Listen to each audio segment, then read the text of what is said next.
The war had ended, but peace did not feel like peace. It was 1945 and the world lay quiet for the first time in 6 years, a silence so deep it felt unnatural. Cities were reduced to skeletons, forests had been burned to cinders. The air still smelled faintly of smoke, as if history itself refused to breathe again. Across Europe, the last echoes of artillery faded into a hollow stillness. Soldiers wandered home through ruins that no longer resembled the towns they'd left behind. Mothers searched for sons who would never return, and out of that grey silence, new empires began to take shape. The victors had come together, United States, Britain, France, and the Soviet Union, standing side by side in triumph over the Axis. But even as their flags waved together at victory parades, invisible cracks began to spread between them. For the war that had united them was over, yet something darker, quieter, and more dangerous was already beginning.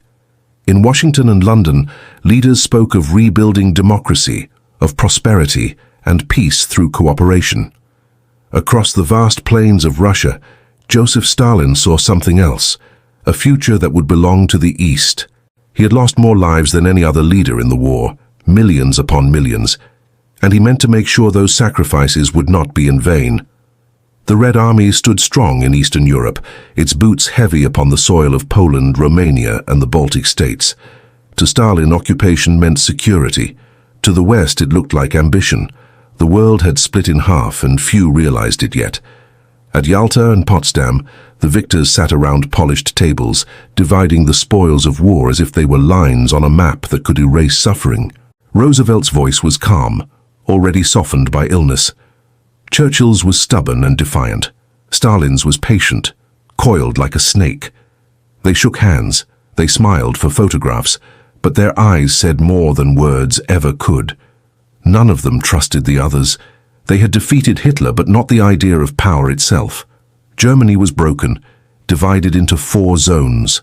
Berlin, the shattered heart of Europe, was split the same way. American, British, French, and Soviet sectors, like pieces of a puzzle that didn't quite fit. At first, the arrangement was temporary, but like so many temporary things in history, it became permanent, carved in stone and steel. The Iron Curtain did not fall all at once. It drifted down like fog. In the East, red flags rose above government buildings. New communist parties formed with Soviet backing. In the West, the sound of American cargo ships filled the harbors, delivering food, tools, and the promise of recovery. Between them stretched an invisible line, one that would harden into barbed wire, watchtowers, and minefields. Europe, exhausted and wounded, became a chessboard. And while the pieces moved in silence, the air grew heavy with suspicion. In London, Winston Churchill began to see what others didn't yet want to admit. He looked across the continent and saw a shadow creeping westward, a shadow of control, propaganda, and fear. In March of 1946, at Westminster College in Fulton, Missouri, he gave words to that shadow. An iron curtain has descended across the continent. The world trembled. Across the Atlantic, President Truman listened, weighing every syllable. America, once content to retreat after victory, was now the guardian of democracy, or so it told itself. The Soviet Union, too, believed it was the liberator of nations, spreading equality and order. 2 visions of the world, both convinced of their righteousness, now stood face to face, each certain the other was wrong. This was not a peace born of trust. It was a peace born of exhaustion. In the East, Soviet soldiers marched through the streets of Warsaw, Budapest, and Prague. Statues of Lenin appeared overnight. Newspapers spoke with one voice. Dissent vanished in the dark. The NKVD, the secret police, watched everything. Fear became a quiet companion in the daily lives of millions. In the West, life began again. Factories reopened. Children returned to school. American aid poured in under the Marshall Plan, rebuilding roads, railways, and hearts. In Paris, people danced again beneath the lights. In Rome, markets filled with voices. Yet even amid joy, there was unease. Prosperity came with a promise, loyalty to the American vision of freedom. The world was rebuilding, but it was also choosing sides. Above it all, the ruins of Berlin became a symbol. Every morning, the city awoke to the noise of hammers and saws as people tried to rebuild their homes from rubble, but the noise of division was louder. Propaganda posters covered the walls. Comrades defend socialism. On one side, stand for liberty on the other. Children in the eastern sector learned Russian, children in the west practiced English. It was one city, but two realities. And through its heart ran the first lines of a future wall. The Cold War had not yet been named, but it had already begun. To most people, life went on quietly. Farmers planted their crops. Lovers met by rivers that had seen too much blood. But the air felt different now, thick with something unspoken. People whispered about spies, about secret plans, about new weapons more terrible than the ones that had ended the last war. The atomic bomb, still new and barely understood, hung over everything like a storm that refused to break. In Moscow, scientists raced to catch up, determined to match the power that America had unleashed in Japan. In laboratories deep beneath the earth, metal clicked against metal, and fear was forged into machinery. In Washington, the same fear echoed. No one wanted another war, yet everyone was preparing for one. The peace conferences continued, but each handshake felt colder than the last. In the newly formed United Nations, delegates spoke of cooperation, but their words were coated in ice. Behind every promise lay a hidden condition, behind every smile a shadow of strategy. It was a time of rebuilding and rearming.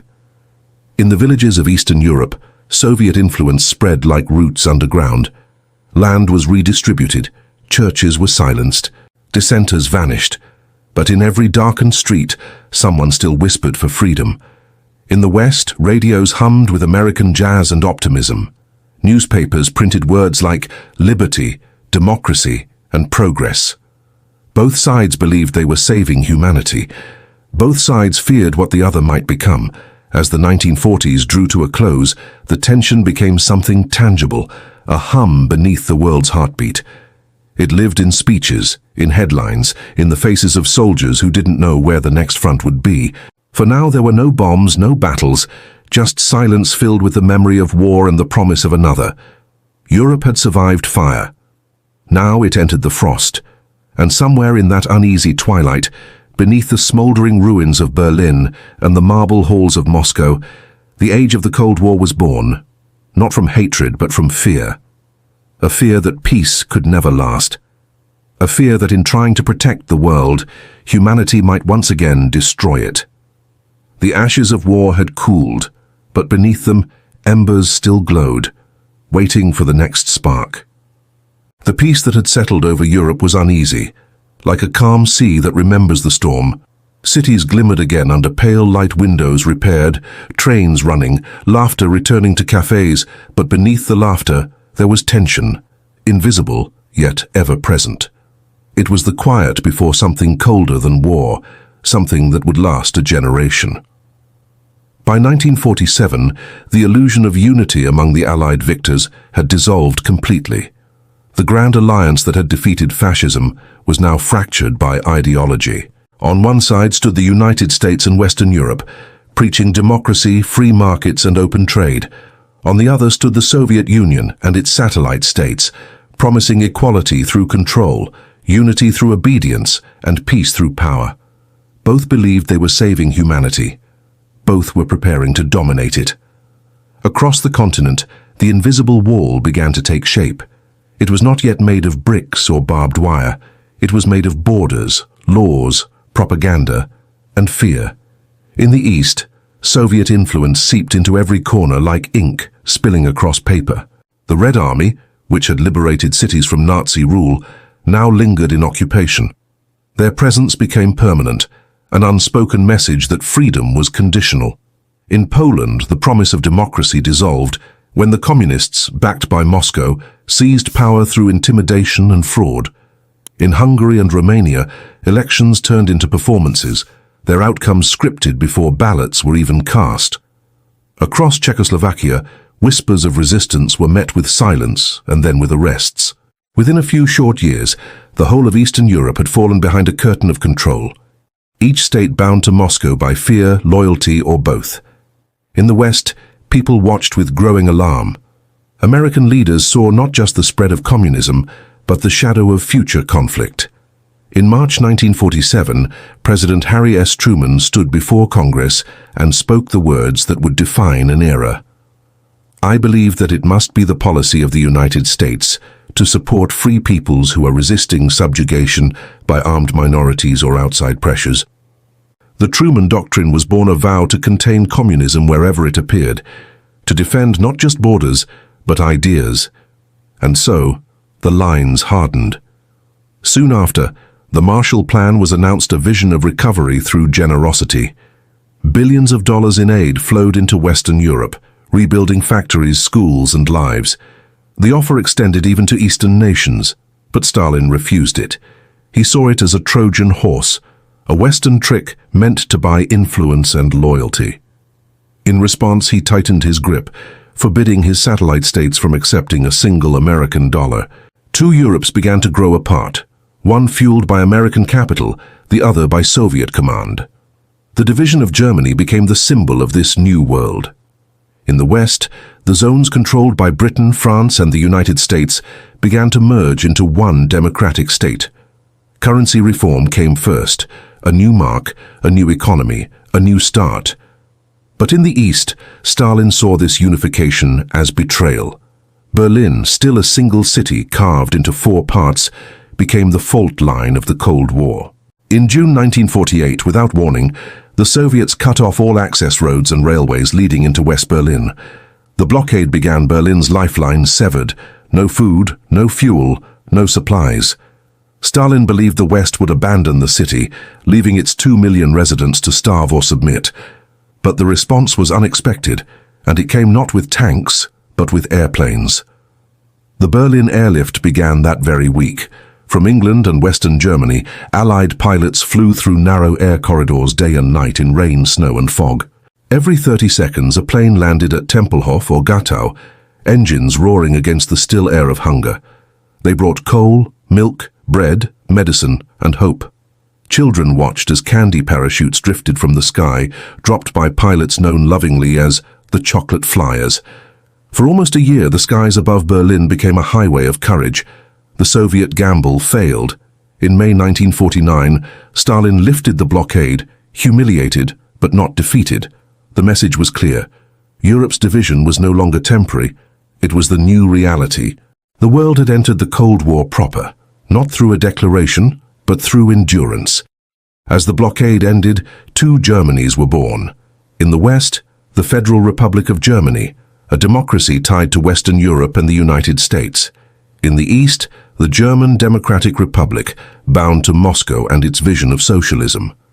Berlin remained split, its people divided not by choice, but by ideology, each side believing it represented the future. Beyond Europe, the lines of influence stretched like a web.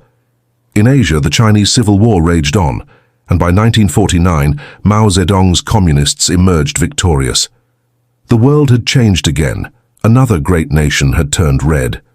In Washington, panic set in. The dominoes seemed to be falling faster than anyone could stop them. The Iron Curtain, once only a metaphor, was now a living border. In the night, trains passed silently between East and West, carrying refugees, secrets, and sometimes spies. Families were split by invisible lines, lovers by ideology. Radio stations on both sides filled the air with promises and propaganda, voices of freedom versus voices of unity. Each side accused the other of lies. Both sides believed their truth. In Moscow, Stalin looked westward, convinced that capitalism would eventually collapse under its own contradictions.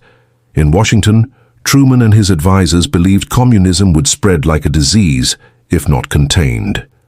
Each side prepared for the other's failure and feared its success. By 1949, the North Atlantic Treaty Organization, NATO, was formed. 12 nations bound by a promise that an attack on one would be an attack on all. For the first time, the United States had entered a permanent military alliance in peacetime. Stalin answered a few years later with the Warsaw Pact, a mirror image of NATO, binding the Eastern Bloc even tighter. The world was dividing into camps, each armed, each alert, each waiting. And then, in August 1949, came the unthinkable. A mushroom cloud rose above the Kazakh steppe. The Soviet Union had tested its first atomic bomb. The secret no longer belonged to one side. The balance of power and of fear had shifted forever. In the skies above, invisible hands turned dials and pressed switches as the nuclear age began in earnest. The Cold War was no longer just political. It was existential. People across the world began to live under a shadow that never moved. School children learned to hide beneath their desks. Cities built bomb shelters beneath their streets. The future no longer felt certain. It felt borrowed. But amid the dread, life continued. Children were born. Music played. Lovers kissed in the glow of streetlights, pretending not to see the fear behind them. People learned to live with the unease, the way one learns to live with the sound of waves crashing outside a window, sometimes distant, sometimes deafening. By the end of the decade, one truth had crystallized in every mind, East and West alike. There would be no going back. The lines had hardened into borders, the borders into walls, and the walls into ideologies. The world was frozen between two visions, two empires, two dreams of peace that could never coexist. And so, the Iron Curtain descended, not with thunder or fire, but with silence. CA silence that would last for nearly half a century. The dawn of the atomic age was not marked by the sunrise, but by a blinding flash that erased the horizon. It was August 1945, when Hiroshima vanished beneath a white-hot storm, and with it, the illusion that humanity could ever truly control the power it had unleashed. Now as the world rebuilt, that same light hung above every nation like a second sun, silent, merciless, and always watching. In the first years after the war, the bomb was America's secret crown, a weapon so powerful it seemed divine and so terrible it silenced even victory. Yet within just 4 years that monopoly shattered when the Soviet Union's first successful test sent a tremor through the heart of the West. The explosion in the Kazakh desert did more than prove the USSR's scientific might. It ended the world's last illusion of safety. No longer was destruction a matter of possibility, it was a matter of timing. From that moment forward, every decision, every handshake, every whisper of diplomacy carried the weight of potential annihilation. This was the beginning of the Age of Fear. In Washington and Moscow, laboratories became fortresses. Scientists no longer built machines of progress, but of apocalypse. The race began, not to conquer new lands, but to master the end of all things first. The hydrogen bomb followed, a weapon hundreds of times more powerful than the one that had fallen on Hiroshima. Entire islands in the Pacific were vaporized in testing, leaving radioactive scars upon the ocean. When the sky lit up over Bikini Atoll, the clouds rose like mountains, and the winds carried invisible death across the waves. In living rooms around the world, televisions showed footage of mushroom clouds climbing into the heavens. People watched in awe, then in horror, and finally in numb acceptance. The unthinkable had become normal, the apocalypse televised and narrated. In America, schools began practicing duck and cover drills. Children crouched under wooden desks as sirens wailed through neighborhoods, believing the thin veneer of furniture could save them from the fire of the gods. Parents built bomb shelters in their backyards, stocked with canned food and bottled water, as if the end of the world could be survived by preparation alone. In the Soviet Union, fear took a different form, a cold, stoic silence. The people knew their enemies could erase Moscow in minutes, yet they continued to work, to sing, to dream, for to live with fear was to surrender to it. The state taught them that nuclear might was their shield, that sacrifice was strength, and that the West would one day crumble beneath its own greed. Propaganda became the new battleground. In the United States, posters warned of red infiltration, movies painted communists as villains, and radio dramas echoed the paranoia of invasion. In the East, Westerners were depicted as decadent, corrupt, and spiritually hollow, enslaved by consumerism and false freedom. Two worlds grew apart not just in borders but in imagination. Every image, every headline, every rumor deepened the divide. The Cold War was no longer a contest of armies, but of dreams. The dream of freedom versus the dream of order. The military too adapted to this new philosophy of survival through readiness. The United States built its arsenal in silos deep underground, submarines beneath the waves, and bombers circling the skies at all hours. The Soviets mirrored them, matching every move, every missile, every moment of escalation. This fragile balance earned a name: mutually assured destruction. It was the logic of insanity, that peace could only be maintained if both sides could guarantee the other's annihilation. And so, paradoxically, the bomb became both the most terrifying and the most stabilizing invention in human history. But fear has a way of seeping into everything. It was not just the politicians and generals who carried it. It lived in every household, every classroom, every silent night when the wind carried a faraway hum. People dreamed of mushroom clouds, of cities erased in seconds, of shadows burned into walls. The skies themselves became part of the race.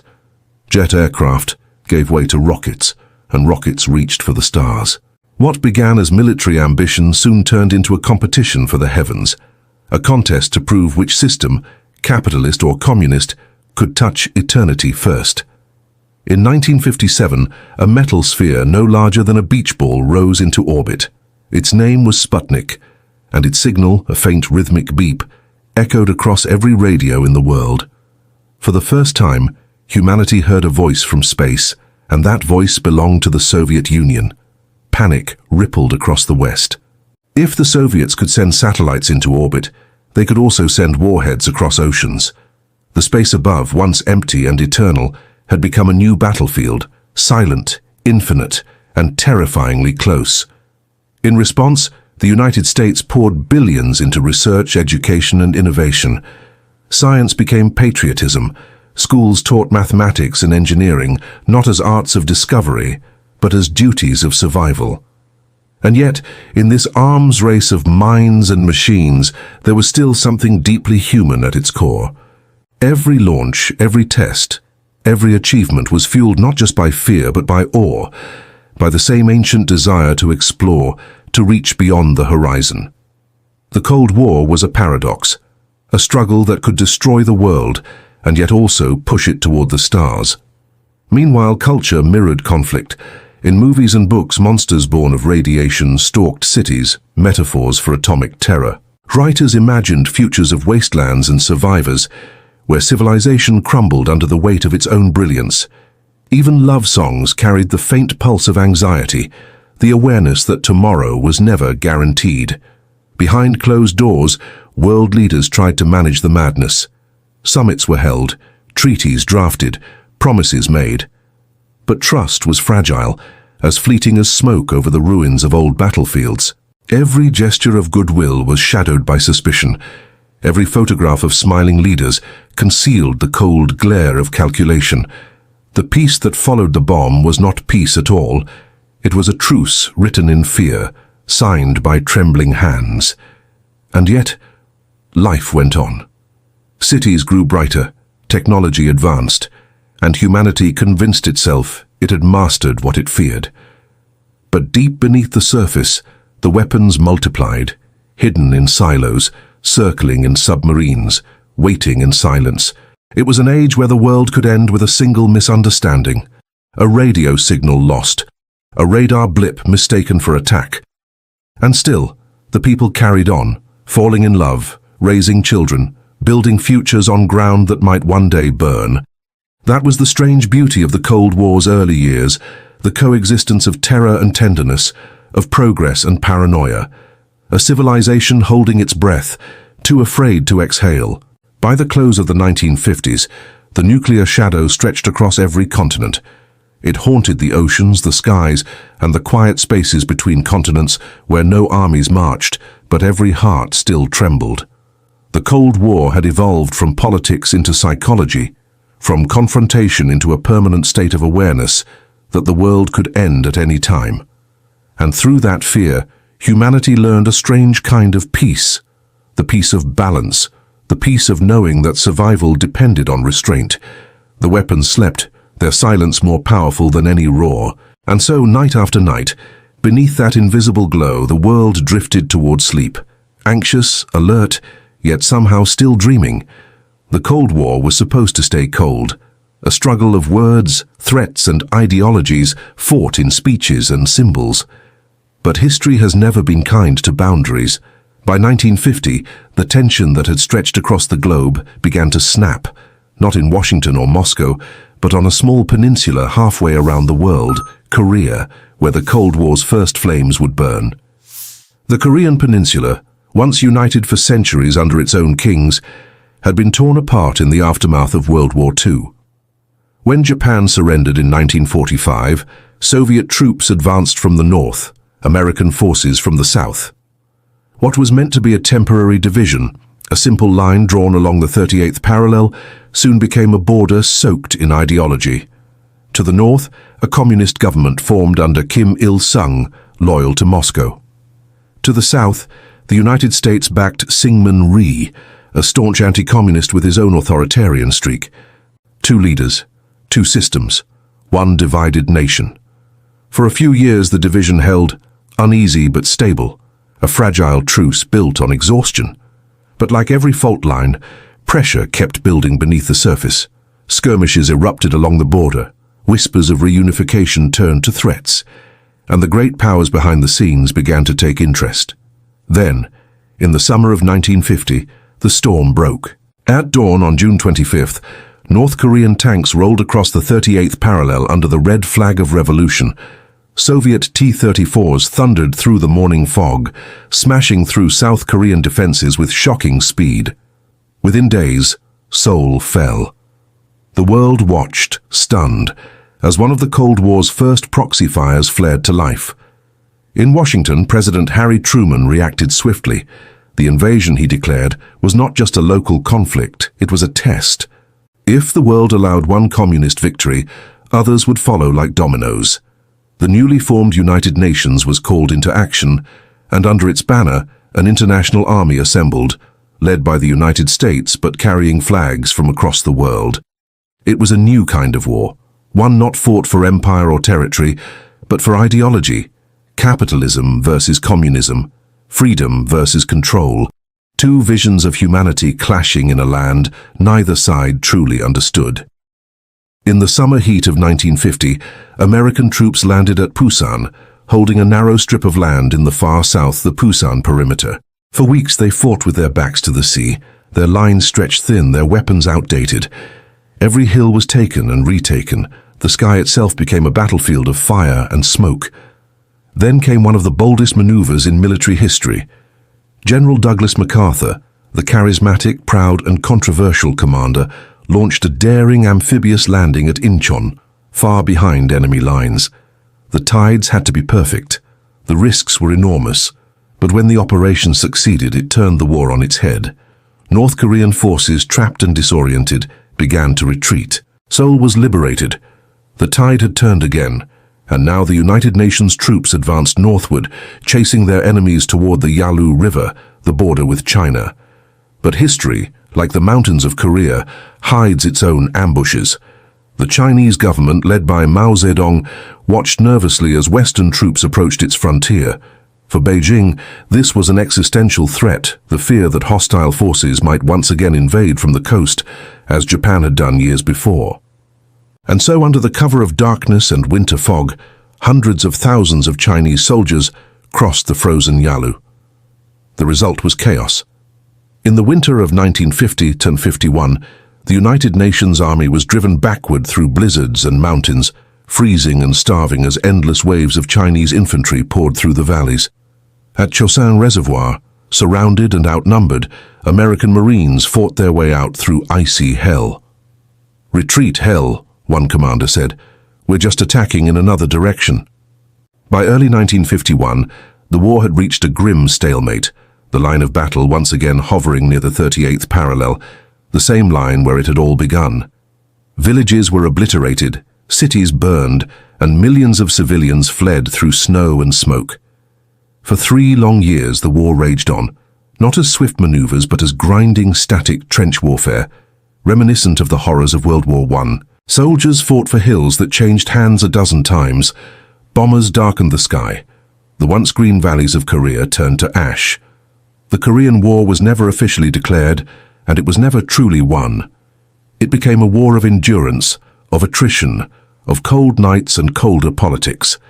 In 1953, an armistice was signed, not peace, only a pause. The border remained where it had started, guarded by soldiers on both sides who still stare across it today.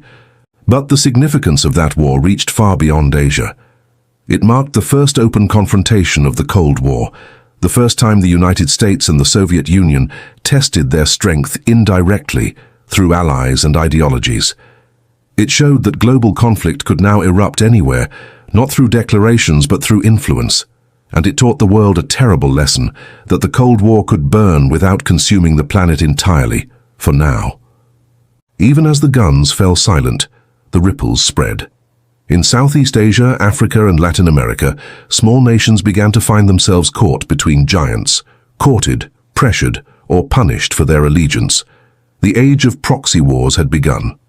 In Vietnam, communist rebels watched Korea closely. They saw how determination and outside support could hold off even the most powerful armies. In Cuba, revolutionaries whispered of independence from imperial control. In the deserts of the Middle East, oil and ideology mixed like fuel and flame. The world was no longer divided just by geography, but by allegiance. Blue or red, capitalist or communist, east or west. Every conflict, every revolution, every protest now risked becoming another battlefield in this global chess match. The arms race accelerated, the espionage networks expanded, and the propaganda machines roared louder than ever before. But in the homes of ordinary people, the war in Korea was not about politics. It was about sons who never returned, mothers weeping at docks, fathers receiving telegrams that said too little and meant too much, civilians starving between lines that shifted like ghosts. The headlines spoke of containment, but the human cost was immeasurable. When the ceasefire came, no one celebrated. The world simply exhaled, weary, uncertain, and no closer to peace than before. The Cold War had survived its first fire, and the fire had spread. In Washington, leaders saw Korea as proof that communism could be contained, but never destroyed. In Moscow, Stalin saw it as proof that the West could be challenged without triggering global annihilation. Both sides claimed victory. Both sides secretly feared defeat. The balance of power had not changed. It had only deepened. The world had learned to live in conflict without calling it war, and from that lesson came a new kind of diplomacy, one built on deterrence, manipulation, and shadow. For beneath the ashes of Korea, another front was already forming, one that reached beyond borders, beyond armies, into space, into secrets, into hearts and minds. The Cold War would no longer be fought only on the ground. It would be fought in the skies, in laboratories, in back rooms, and across radio waves. And as nations rebuilt their strength and their fear, the question that haunted the world remained the same. If this was only the beginning, how long could the world endure before it all burned again? The sky had always been a canvas for dreams, but in the late 1950s it became a frontier of fear. What once belonged to poets and stargazers now belonged to soldiers and scientists. The Cold War had lifted its eyes to the heavens, and what it saw there was infinite possibility and infinite danger. It began, as so many revolutions do, with something small. On October 4th, 1957, a faint metallic glint crossed the night sky above Kazakhstan. It was a sphere no larger than a beach ball, polished and silver, carrying within it a radio that emitted a soft, rhythmic beep, beep, beep. It was called Sputnik 1, and though it was no weapon, its signal carried the power to shake the world. For the first time in human history, something built by human hands orbited Earth, but to the West, that achievement didn't sound like progress. It sounded like threat. In the United States, radio listeners tuned in and heard that cold, steady pulse echoing through the static. Newspapers declared that the Soviets had conquered space. Parents looked to the sky, imagining bombs where stars used to be. Politicians warned that the same rockets that carried Sputnik could soon carry nuclear warheads. Overnight, the race for the heavens became a race for survival. The Soviet Union celebrated with quiet pride. To Premier Nikita Khrushchev, it was a triumph of socialism, proof that the Soviet system, disciplined, centralized, relentless, could outpace the wealth and freedom of the West. It was not just a technological victory, but an ideological one. He called it the dawn of a new era, and for once, even his enemies agreed. A month later, the Soviets launched Sputnik 2, carrying a passenger Laika, a small stray dog from the streets of Moscow. Her heartbeats were transmitted back to Earth as she orbited high above the world she would never see again. She died in silence, alone in the stars, but her sacrifice marked a new chapter in human ambition. The United States responded with panic and purpose. The government poured billions into science education, research and innovation. Schools rewrote their curriculums.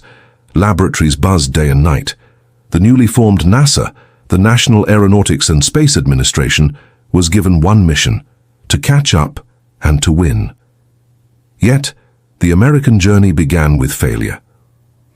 In December 1957, Vanguard TV3, America's first satellite attempt, exploded just seconds after launch.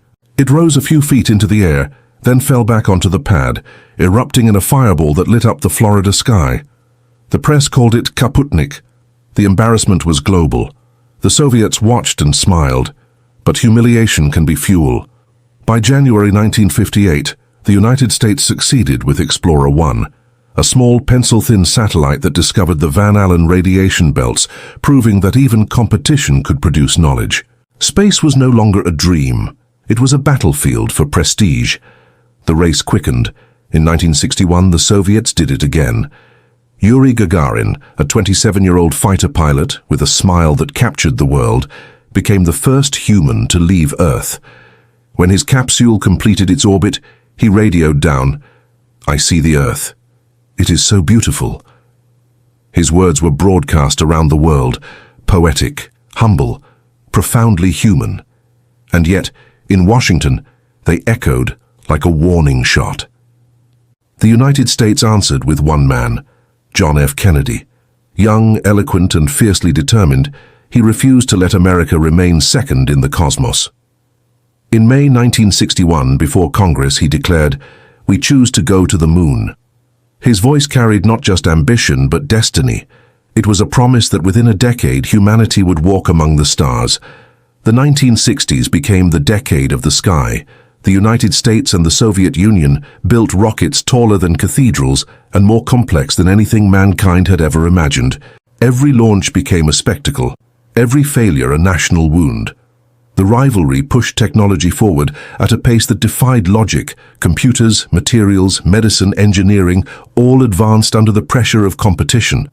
But the race was not only fought in laboratories and deserts, it was fought in hearts and imaginations. Movies dreamed of space colonies. Children gazed at the stars, wondering which flag would touch them first. Even art and music began to echo the pulse of rockets and the hum of orbit. Behind the glamour, however, was fear. A quiet, unspoken terror that space might not just be a frontier of peace, but a battlefield. If a satellite could carry a signal, it could carry a bomb. If a rocket could reach the moon, it could reach a city. Each achievement was a reminder that the heavens were now within reach, and so too was destruction from above. In Moscow, Khrushchev boasted that Soviet missiles could rain fire anywhere on Earth. In America, generals briefed the president on missile gaps, claiming the US was falling behind, a phrase that haunted speeches and elections alike. It didn't matter whether it was true. What mattered was that people believed it. The competition spilled beyond rockets and telescopes. It reached into culture, propaganda, and even the smallest corners of daily life. Soviet cosmonauts became heroes, their faces on posters that glowed with hope and pride. American astronauts became symbols of courage, seen as the defenders of freedom in the void. Even toys reflected the race. Plastic rockets in classrooms, model satellites hanging from ceilings, television broadcasts showing countdowns that the whole world held its breath to hear. And then on April 12, 1961, Gagarin's orbit changed everything. But less than a year later, in October 1962, the Cuban Missile Crisis would bring the dream crashing down. The same rockets that had carried men into orbit now pointed towards cities. The space race, for all its wonder, had been born from fear, and that fear would nearly consume the world. Still, space offered something neither ideology could contain: perspective. From orbit, Astronauts and cosmonauts alike looked down and saw no borders, no nations, only a fragile blue sphere drifting in the dark. Those who had been trained to see the other as the enemy returned home changed. They had seen the Earth as one. As the decade progressed, the balance began to shift. The United States caught up and then surpassed. In 1968, the Apollo program carried men around the moon. In 1969, under the eyes of 500 million people, Neil Armstrong took a slow, careful step onto lunar dust and said, "That's one small step for man, one giant leap for mankind." It was the triumph of the century, and perhaps the moment the Cold War briefly felt warm. For that single night, nations forgot their hatred and looked up together. Even in Moscow, people paused their work to listen, not as Soviets or Americans, but as humans. Yet even then, the rivalry did not end. It only changed shape, moving from exploration to dominance, from the moon to satellites, from wonder to surveillance. Every camera in orbit, every communication link, every signal became a tool of strategy. The dream of space remained, but it now belonged as much to spies as to scientists. Still, beneath all the politics and posturing, the space race revealed something extraordinary. In trying to outdo one another, two nations had pushed the limits of human imagination. They had proven that humanity could reach beyond war, beyond gravity, beyond even fear itself, if only for a moment. And as the 1960s closed, the stars remained silent witnesses to the paradox of the Cold War, that even in rivalry, even in danger, the pursuit of supremacy could lead to beauty. For every missile built, a rocket rose. For every threat uttered, a dream was born. And though the heavens had been weaponized, they had also become a reminder that above all borders, above all fear, there was still something greater to reach for. The sky had become both the battlefield and the sanctuary, and as nations turned their eyes upward, one truth lingered, faint but eternal. The Cold War had reached the stars, but in doing so, it had also touched the soul. It began quietly, almost invisibly, with a shadow crossing over an island bathed in sunlight. In the autumn of 1962, Cuba lay shimmering beneath the Caribbean sun, sugarcane fields rustling, children playing near Havana's docks, the air heavy with salt and rum. But overhead, high above the clouds, an American U-2 spy plane took photographs that would freeze the world in place. Within those black and white images were the shapes of missiles, long and slender, their shadows stretching like serpents across the Cuban soil. The photos reached Washington within hours. Analysts crowded into dimly lit rooms, tracing outlines with trembling fingers. These were not rumors, not distant threats. They were Soviet nuclear missiles, placed just 90 miles from Florida. Each one could deliver a warhead capable of turning an American city into dust. Each one was a message, whispered from Moscow to Washington. You are not untouchable. For President John F. Kennedy, young, charismatic, and still untested in global crisis, it was a moment of reckoning. Only a year earlier, his administration had stumbled through the Bay of Pigs invasion, a failed attempt to overthrow Cuba's revolutionary leader, Fidel Castro. That disaster had humiliated the United States and pushed Castro directly into the arms of the Soviet Union. Now Nikita Khrushchev, the fiery Soviet premier, had answered Kennedy's embarrassment with his own bold move to place nuclear weapons in America's backyard. Kennedy gathered his most trusted advisors, the Executive Committee of the National Security Council, known simply as EXCOM. They met in secret, voices low, faces drawn. For days, they debated in silence, broken only by the shuffle of papers and the hum of projectors showing the grainy photos again and again. The generals demanded an airstrike, swift and decisive, to destroy the missiles before they could be launched. The diplomats urged caution, warning that such an attack might ignite a world war. Kennedy listened, calm but unblinking, caught between courage and catastrophe. Outside, the world went on unaware. People shopping, laughing, living ordinary lives, all while standing unknowingly at the edge of annihilation. The president's decision came after nights without sleep. On October 22, 1962, Kennedy appeared on national television. His voice was steady, his words clear, but beneath them was tension like a drawn bowstring. He announced to the world that the Soviet Union had placed nuclear missiles in Cuba and that the United States would respond with what he called a quarantine, a naval blockade designed to prevent further Soviet shipments from reaching the island. It was a masterstroke of rhetoric, not a blockade, which would have been considered an act of war, but a quarantine, a barrier of peace under the guise of defense. Yet everyone understood what it really meant. The US Navy was mobilizing. Across the Atlantic, Soviet ships laden with military cargo steamed toward the Caribbean, the two great powers now set on a collision course. The world held its breath. Radio broadcasts grew grim. Newspapers printed maps of missile ranges, showing circles of red reaching across the American heartland. Children asked their parents if there would be a war. The air itself felt heavier. In Moscow, Khrushchev fumed. He saw Kennedy's blockade as provocation, a public humiliation. But retreat was unthinkable. The Soviet Union's credibility was at stake. In the deep ocean, submarines armed with nuclear torpedoes drifted silently toward the blockade line. In the skies, American bombers stood ready, engines idling on runways from Alaska to Turkey. In underground bunkers, generals whispered code words that could bring about the end of civilization. And then the waiting began. For 13 days, from October 16 to October 28, 1962, the world teetered on a knife's edge. Every hour brought new intelligence, new fears, new possibilities for catastrophe.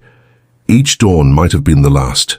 Kennedy's team pressed him to act, to strike before the Soviets could arm their missiles fully. But he hesitated, knowing that one misstep could turn a regional crisis into a planetary funeral. He remembered the lessons of history. Wars rarely begin with intention, only with escalation. On October 24th, the moment came. Soviet ships approached the quarantine line, their radar signatures clear on US screens. American destroyers and aircraft carriers formed an unbroken wall of steel and silence. Orders were given. If the ships did not stop, they would be boarded, or sunk. At the last possible moment, the Soviet vessels halted. They turned slowly in the water, engines idling, holding their course but not advancing. It was the smallest of gestures, yet it saved millions of lives. The world exhaled, if only for a second.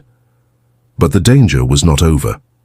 On October 27th, a U-2 reconnaissance plane was shot down over Cuba, killing its pilot, Major Rudolph Anderson. The act could have ignited immediate retaliation. American generals urged Kennedy to strike back, to punish the aggression, but again he chose restraint. "They're trying to push us into war," he said softly. "We're not going to give them that satisfaction." Behind the scenes, secret channels opened. Messages passed between Washington and Moscow through intermediaries, their words careful, desperate, human. Khrushchev, under immense pressure from his own military, sought a way to retreat without appearing weak. Kennedy, equally cautious, sought victory without bloodshed. The final breakthrough came not through might, but through understanding. The United States would pledge publicly not to invade Cuba. In exchange, the Soviet Union would withdraw its missiles. Privately, Kennedy agreed to remove American Jupiter missiles from Turkey, weapons that had been aimed at Moscow all along. Both sides gave ground, but both could claim victory. On October 28, 1962, Khrushchev announced that the missiles in Cuba would be dismantled.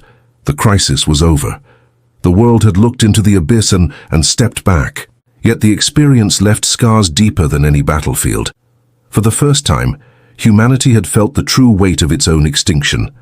In living rooms and lecture halls, in parliaments and press rooms, people began to understand that no ideology, no flag, no ambition could justify the destruction of the earth itself.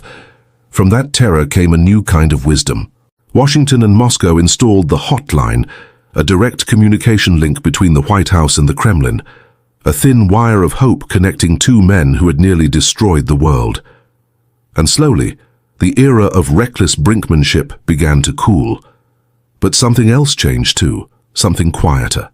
The crisis had shown that reason could triumph over rage, that even in the darkest moments, humanity could choose restraint. For Kennedy and Khrushchev, their private respect grew out of public confrontation. They had faced the unthinkable together and learned that survival required humility. In the years that followed, Treaties would be signed, limits discussed, the rhetoric softened. But beneath it all, the memory of October 1962 endured like a heartbeat, a reminder that civilization itself had been measured in days, perhaps even in hours. And so, as the ships turned back and the missiles were dismantled, the world returned to its uneasy peace.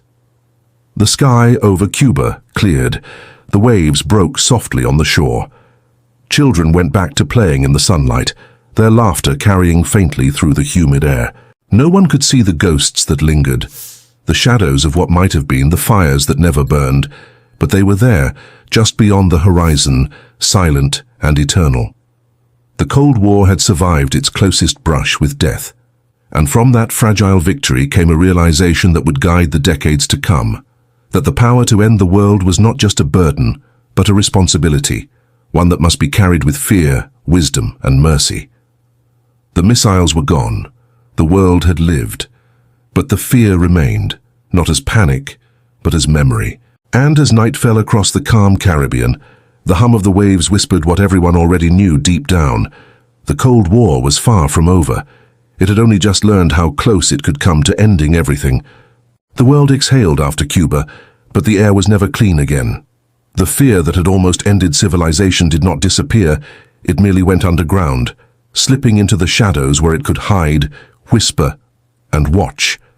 It was no longer the era of open standoffs or burning skies. It was the age of quiet men and silent wars, of invisible battles fought behind locked doors and unmarked walls. The Cold War had entered its most secret phase, a conflict of information, deception, and trust, turned inside out. No tanks, no planes, no cities in ruins, only pens, cameras, codes, and men who lived a dozen lives at once. The battleground was not measured in miles or borders, but in whispers that crossed oceans and eyes that saw too much. Every superpower needed its ghosts. In Moscow, behind stone walls and red banners, the KGB became the most feared intelligence service in the world, the sword and shield of the Soviet Union. Its agents trained for years in languages, psychology, and silence. They learned to disappear in crowds, to smile like diplomats, to lie like poets. Their mission was simple: to protect the motherland and to know everything the enemy thought, said, or dreamed. In Washington, its mirror image took shape. The CIA, a young agency born from the chaos of World War II, hardened by paranoia and driven by the belief that democracy itself could be defended through secrecy. Its headquarters in Langley became a cathedral of controlled chaos, filled with men in white shirts and dark ties who spoke in code even to one another. They believed that truth was too dangerous to share, that saving the world meant keeping it in the dark. The spy became the soldier of the new era. His weapon was information. His uniform was anonymity. His battlefield was everywhere. Berlin, divided and scarred, became the front line of this invisible war. Its streets were a maze of checkpoints and dead drops, of coded letters hidden in bricks and microfilm buried in parks. Every conversation might be recorded. Every face in a cafe might belong to an informant. On one side of the wall, American and British operatives listened through wires buried beneath the ground. On the other, Soviet watchers peered through binoculars and telescopes from rooftops, tracking shadows that never stopped moving. It was a time when no one could tell where truth ended and fiction began, a time when a smile might be an invitation or a trap. Stories of betrayal became legend. In Britain, a group of men from Cambridge, charming, intelligent, patriotic, had spent decades feeding secrets to Moscow. They were called the Cambridge Five, and their betrayal cut deep. At cocktail parties and university halls, they had smiled at ministers and generals while quietly delivering Western strategy straight into the hands of the KGB. When they were finally exposed, some vanished into Moscow's cold exile. Others lived haunted by the weight of their double lives. They were heroes in one world, traitors in another. Across the ocean, American paranoia deepened. In Washington, Senator Joseph McCarthy hunted for communists in universities, in film studios, even within the government itself. His crusade, built on rumor and fear, turned suspicion into spectacle. Careers were ruined by accusation alone. Friends stopped trusting friends. It was not just Moscow that had built a culture of fear. The West had its own shadows, just dressed in brighter light. And yet for every betrayal uncovered, another one began. For every double agent caught, another defected. It was an endless cycle, a hall of mirrors reflecting secrets back into secrets, lies feeding on lies. Technology became the spy's silent accomplice. Tiny cameras hidden in pens, microphones sewn into furniture, transmitters disguised as buttons. Every object became a possible weapon. Planes like the U-2, flying higher than any missile could reach, captured photographs of entire countries from the edge of space. But even they weren't safe. In 1960, one was shot down over Soviet territory, and its pilot, Francis Gary Powers, was paraded through Moscow like a trophy. The U-2 incident was proof that in the age of secrets, even the sky could betray you. At the same time, deep beneath the oceans, another kind of espionage took shape. Submarines, silent as ghosts, stalked through the dark waters carrying nuclear missiles and spies. They tapped undersea cables, listened to the whispers of sonar pings, gathered intelligence from the deep places where no one could see. The sea, vast and eternal, had become another shadowed front. The Berlin Tunnel was perhaps the greatest symbol of this hidden war, a literal underground operation where the CIA and MI6 dug beneath the city to tap Soviet telephone lines. For months they listened to military conversations, intercepted transmissions, mapped the movement of troops and trains. But from the very start, the KGB knew. One of their moles, a British officer named George Blake, had told them everything. They let the operation continue, feeding false information through the wires, waiting until it no longer served them before they discovered the tunnel and exposed it to the world. It was deception layered within deception, the perfect metaphor for an era where no one ever knew who was truly winning. The spy's life was one of paradox. He lived in truth by living in lies. He protected his nation by betraying others. He fought for peace through deceit and manipulation, and through it all ordinary people became pawns without knowing it. A woman falling in love with a stranger might be seduced by an agent on assignment. A journalist investigating corruption might unknowingly echo a government's propaganda. Every life, no matter how small, existed under a web of unseen influence. The Cold War turned even information itself into a weapon. Propaganda filled every screen, every radio, every newspaper headline. In the West, films like The Manchurian Candidate and Dr. Strangelove turned paranoia into entertainment.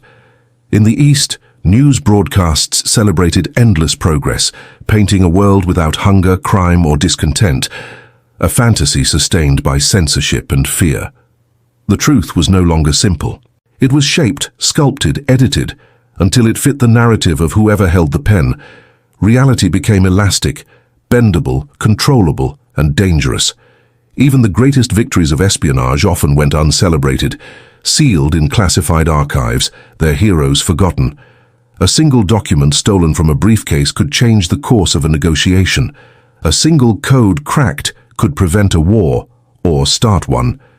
In a world where no one could see the battlefield, glory belonged to the invisible. And yet, amid the lies and shadows, there were moments of humanity. Rival spies, meeting by chance in neutral cities like Vienna or Geneva, would sometimes share a glance of mutual respect, two men who understood that they were both prisoners of the same game. Some even passed information to prevent catastrophe, knowing that in the end survival mattered more than victory. The Cold War's darkest front was built on fear, but it also taught the strange virtue of restraint. By the late 1960s, espionage had become more than an occupation. It was a culture, a rhythm that governed the pulse of the entire world. Governments no longer acted without first consulting their unseen networks. Wars no longer started without whispers exchanged in alleyways and safe houses. Every nation lived in a state of partial knowledge, believing it knew enough to stay safe, never realizing that the other side believed the same. The age of spies and secrets was the Cold War's longest night. A night lit not by fire, but by flickering lamps in back rooms and the cold gleam of photographic lenses.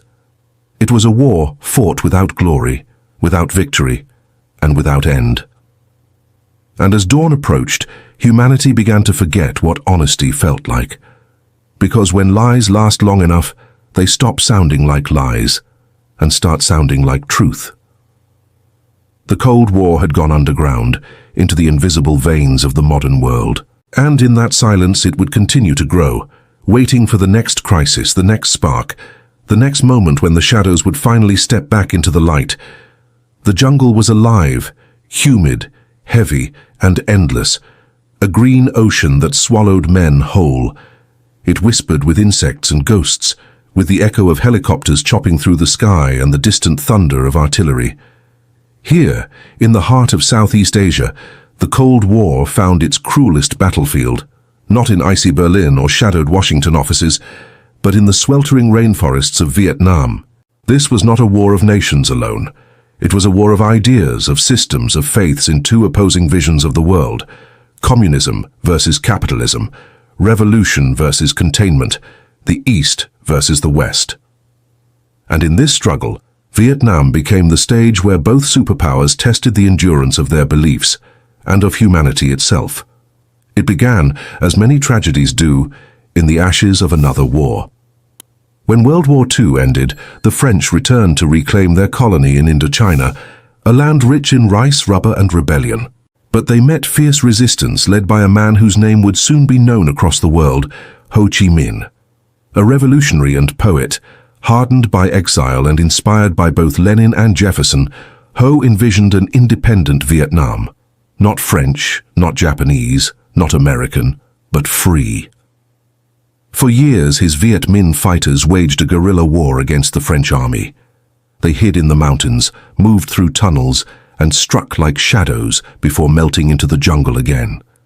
At Dien Bien Phu in 1954, their perseverance paid off. The French fortress fell, and the world gasped. An Asian colony had defeated a European empire. At the Geneva Conference, the victors of World War II drew a temporary line, dividing Vietnam at the 17th parallel. To the north stood Ho Chi Minh's communist government, based in Hanoi. To the south, the United States backed Ngo Dinh Diem, a Catholic leader in a mostly Buddhist land, hoping he would be their anti-communist champion. But division bred discontent, and beneath the surface, the country bled. Diem's rule was harsh, his politics rigid, his people restless. Buddhist monks burned themselves in protest, their orange robes turned to ash against the blue morning sky. And from the jungles of the south, a new insurgency arose, the Viet Cong, guerrilla fighters supported by the north, determined to reunite the country by any means necessary. For America, Vietnam was not just another country, it was a domino. President Dwight Eisenhower warned that if one nation fell to communism, others in Asia would follow. So when President John F. Kennedy came to power, he sent advisors, just a few thousand, they said, to train South Vietnamese forces. But with each year, the numbers grew.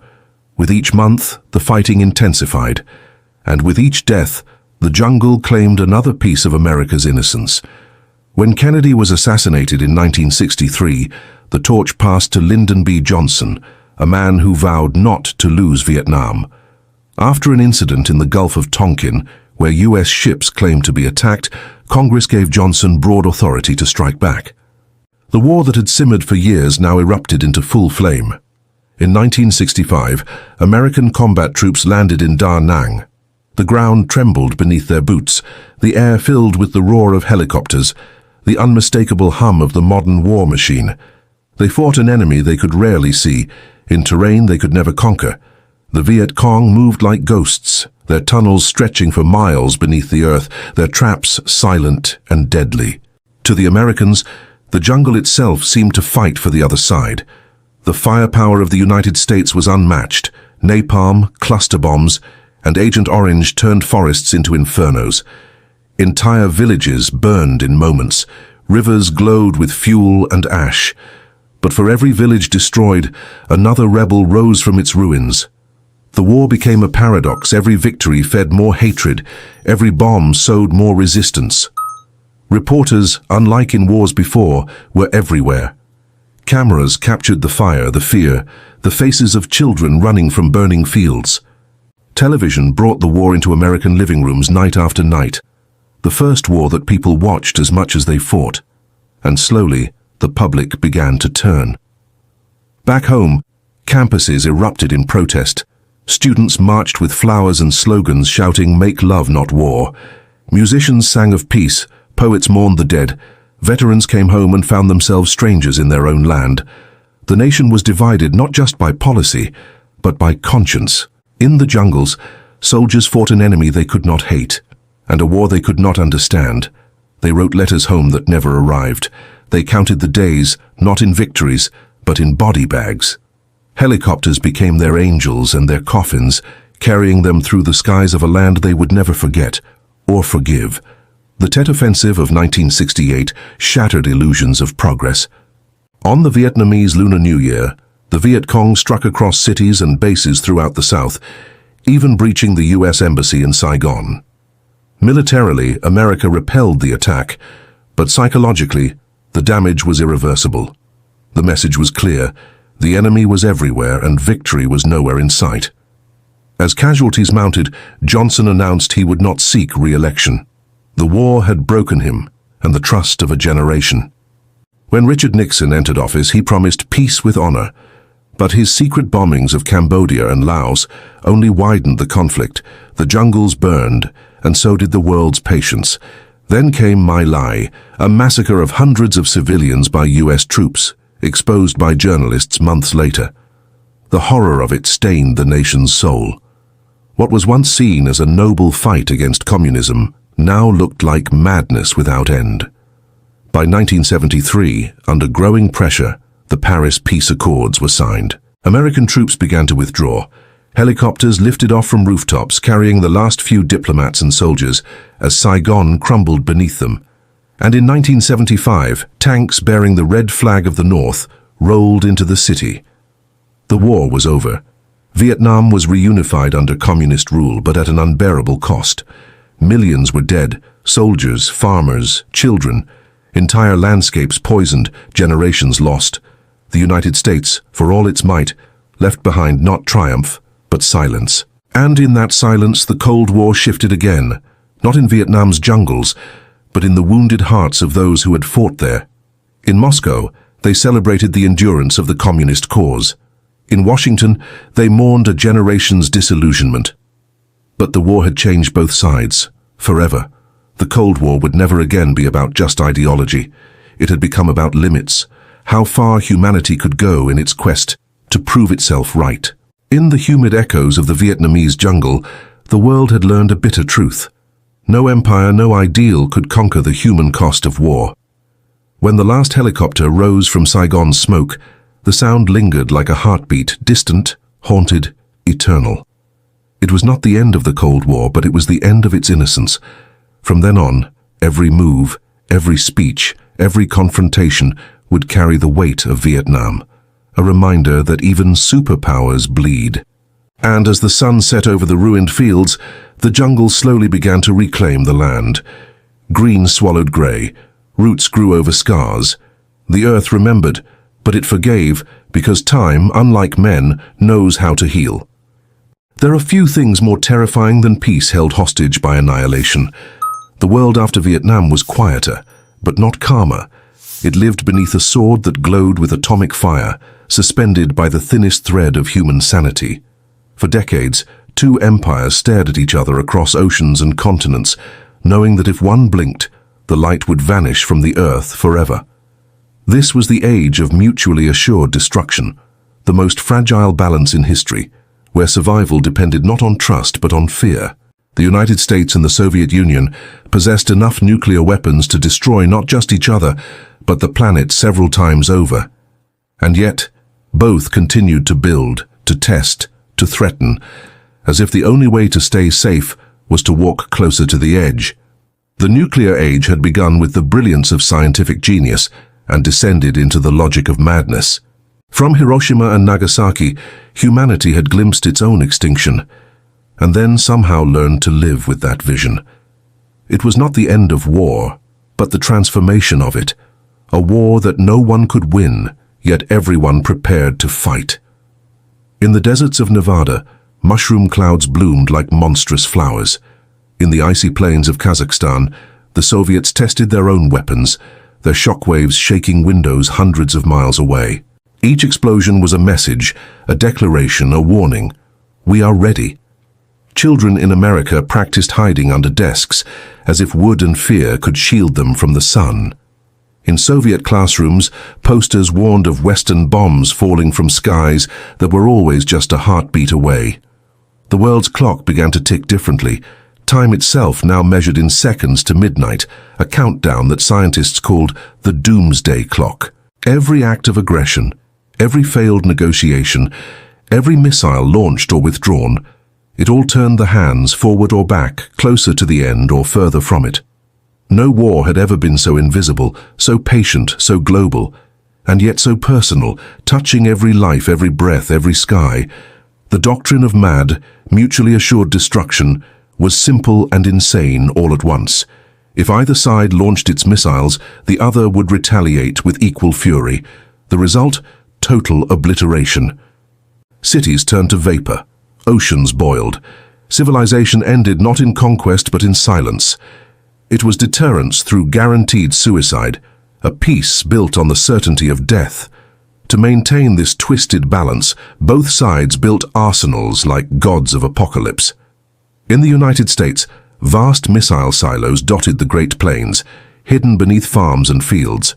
Each silo contained death enough to erase millions, waiting, cold, patient, untouched. In the Soviet Union, trains carried mobile launchers through forests and frozen tundra, ready to strike from anywhere, any time. The oceans too became haunted. Nuclear submarines prowled silently under the waves, carrying warheads that could rise from the deep like dragons of fire. The night sky itself became a battlefield. Satellites spun in orbit, watching, listening, tracking. Spies with telescopic lenses photographed missile bases from hundreds of miles above. The heavens that once inspired poets now served generals, a theater of paranoia, where stars and warheads shared the same silence. Each leader lived under unbearable pressure, a single miscalculation, a wrong interpretation of radar, a false alarm, and the end could begin. In 1983, one such moment came. A Soviet officer named Stanislav Petrov sat in a bunker outside Moscow when alarms screamed, "American missiles inbound." The screens glowed red, the word launch flashed. Protocol demanded retaliation, but Petrov hesitated. Something in him doubted the machines. He waited. Minutes passed. No bombs fell. The system had glitched. By trusting his humanity over his programming, he may have saved the entire world. But the world didn't know.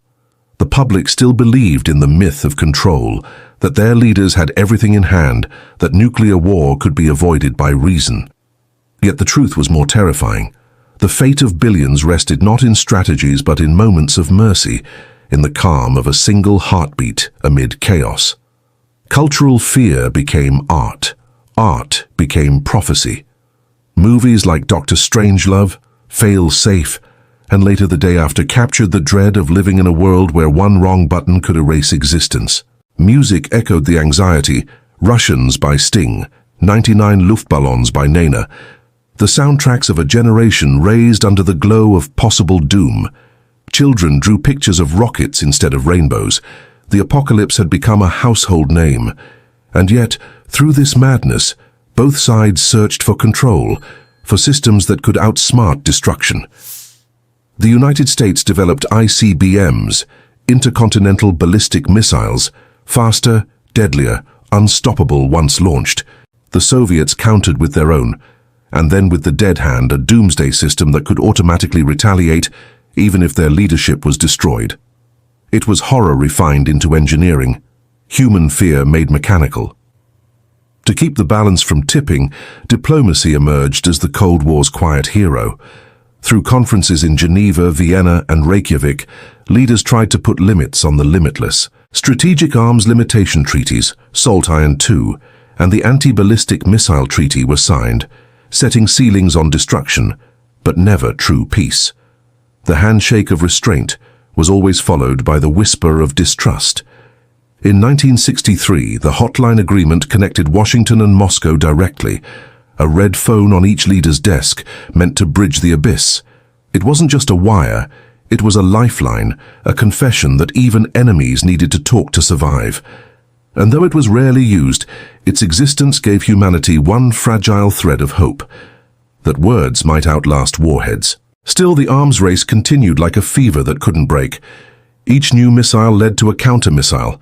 Each test, each military parade, each underground explosion, a ritual to prove dominance in a game that no one could win. Nuclear stockpiles reached absurd proportions, enough to kill every living soul on Earth dozens of times.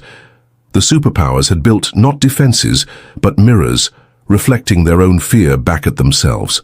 In the silence between crises, people learned to live with dread as if it were weather. They built bomb shelters, stocked food and radios, learned which direction the wind would carry fallout. Love stories unfolded in a world where tomorrow might not come. Children laughed under skies that could vanish, and somehow life went on. Philosophers called it the nuclear paradox, that the most destructive power ever created had also preserved the longest peace among great nations. The fear of death had become the guardian of life, but it was a peace made of glass, transparent, beautiful, and always at risk of shattering. And as the 1970s turned into the 1980s, the numbers no longer made sense. Thousands of warheads, dozens of submarines, tens of thousands of missiles, enough to end humanity in under an hour. The arms race had transcended strategy. It had become theology, a worship of power itself. But beneath the fire and iron, something was shifting. In both East and West, ordinary people began to march for peace. Ban the bomb became a movement, not just a slogan. Mothers, students, veterans, millions filled the streets with candles and songs instead of slogans and rage. They didn't speak of victory or ideology. They spoke of survival. And for the first time, both governments had to listen, because no matter how advanced the weapons, they could never conquer the oldest truth. Humanity feared its own reflection. The nuclear age had turned mankind into both creator and destroyer, protector and prisoner. Every light bulb, every hum of electricity, carried the memory of fire brighter than the sun. By the dawn of the 1980s, the Cold War's nuclear standoff had reached its zenith. The missiles slept, but only barely. The world had survived not through wisdom, but through restraint. A truce written not on paper, but in the trembling hands of men who knew what those buttons meant. And somewhere, deep beneath the soil of both East and West, the warheads still waited, silent, immaculate, eternal. They were not weapons anymore. They were monuments to fear, to arrogance, to the miracle that we had not yet destroyed ourselves. Because peace, in the nuclear age, was not about trust or love. It was about balance. And balance, when the whole world stands on a wire of fire, is nothing short of a miracle. The Cold War was not just a battle of weapons and ideologies. It was a war for the future itself, fought not just on the ground, but in the skies. In the late 1950s, when the world stood teetering on the brink of nuclear annihilation, both the United States and the Soviet Union realized that the stars were their next frontier. The sky, once the domain of myth and imagination, now beckoned with the promise of new worlds, but also with the cold certainty that whoever controlled it might control everything. It began with a sound that reverberated through the entire world. In October 1957, the Soviet Union launched Sputnik 1, the first man-made satellite to circle the Earth. A single beep, a simple, steady signal, carried from space, and it shook humanity to its core. The beeping wasn't just the sound of a machine, it was the sound of a new age beginning. It was a shock to the United States.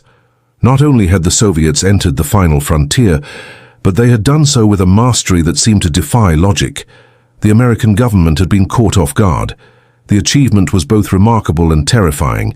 The Soviets had shown that they could send a missile into space, and by extension they could send it anywhere on Earth. The fear that had gripped the world for over a decade now had a new face. It was not just on the ground, in missile silos or secret bunkers. It was in the heavens, orbiting above their heads.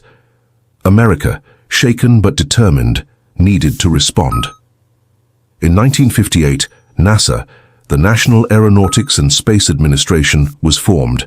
The United States was now in the race, but this wasn't a race for discovery, it was a race for survival. From this moment, space became not just a place of awe but a battleground for the future of the world. Both nations understood the stakes.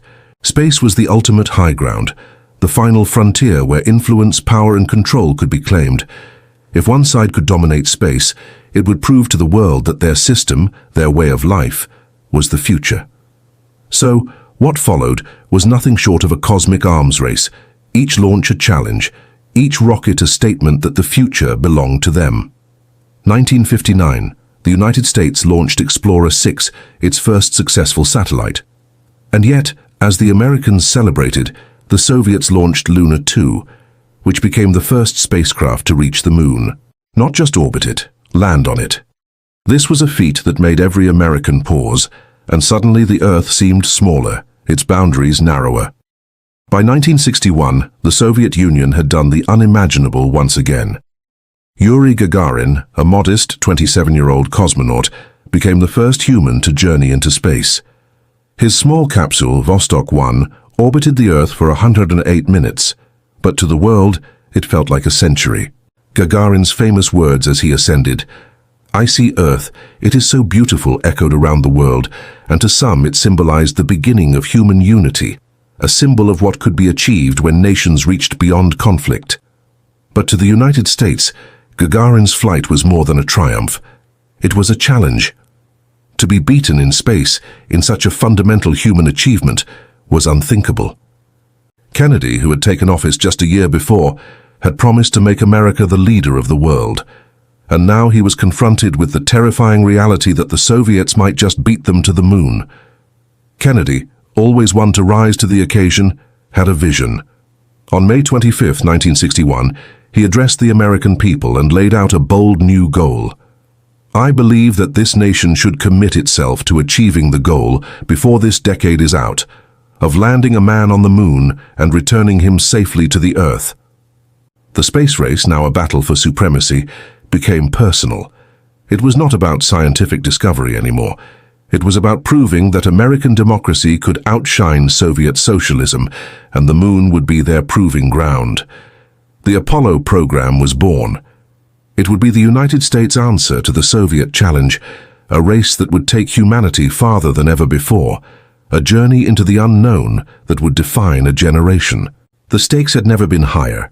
Behind the scenes, the race was anything but clean. In the Soviet Union, the space program was not just a matter of pride, it was a matter of control. Khrushchev used space not only as a weapon of influence, but also as a tool of propaganda. Yet the Soviet program was plagued by its own issues, less funding, less flexibility, and a military leadership that often got in the way of scientific progress. Still, the Soviets pushed forward, launching Vostok 6 with the first female cosmonaut, Valentina Tereshkova, and claiming new victories in the stars. But it was America that would soon take the lead in the space race. On July 20, 1969, the world stopped, collectively holding its breath. The Apollo 11 mission, Neil Armstrong and Buzz Aldrin, accompanied by Michael Collins orbiting above, was humanity's greatest achievement. As Armstrong descended the ladder, his boot pressed into the dusty surface of the moon, and he whispered those now iconic words, "That's one small step for man, one giant leap for mankind." The United States had done it. The moon was theirs, and the dream had been realized. But it wasn't just about the moon. It was about everything that led up to that moment, the years of tension, the race for resources, the competition of ideologies, and the fundamental belief that space was a field that would define the world's future. The implications were profound. The space race wasn't just a contest of technology. It was a contest of systems, of who could dream the furthest, who could imagine the farthest, and who could make those dreams a reality. In the Cold War, technology was power. It was a weapon, and it was a way to prove that the future belonged to you. Yet even as the US landed on the moon, the Soviet Union continued to push forward in its own way. They would not concede. The moon was the ultimate prize, but space itself was vast and the race was far from over. In the years that followed, both superpowers sent more missions to the stars, some triumphs, some failures. The Soviet Union launched Luna 16 in 1970 to bring back lunar soil, while America pushed its efforts toward more ambitious plans. The The space shuttle programs, satellite networks, and space stations became the next battlegrounds, each superpower determined to dominate the heavens. But the space race had done more than create rockets. It had transformed how the world looked at itself. The stars were no longer distant, they were within reach.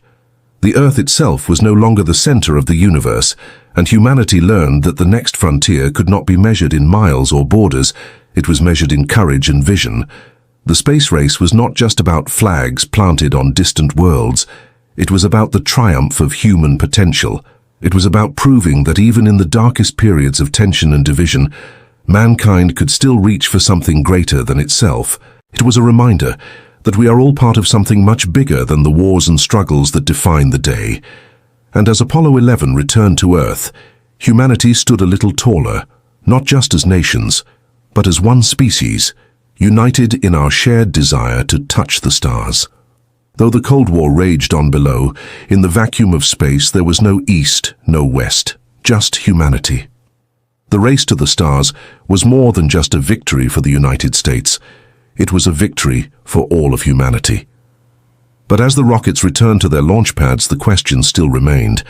What is humanity's true purpose? Is the future one of division or one of unity?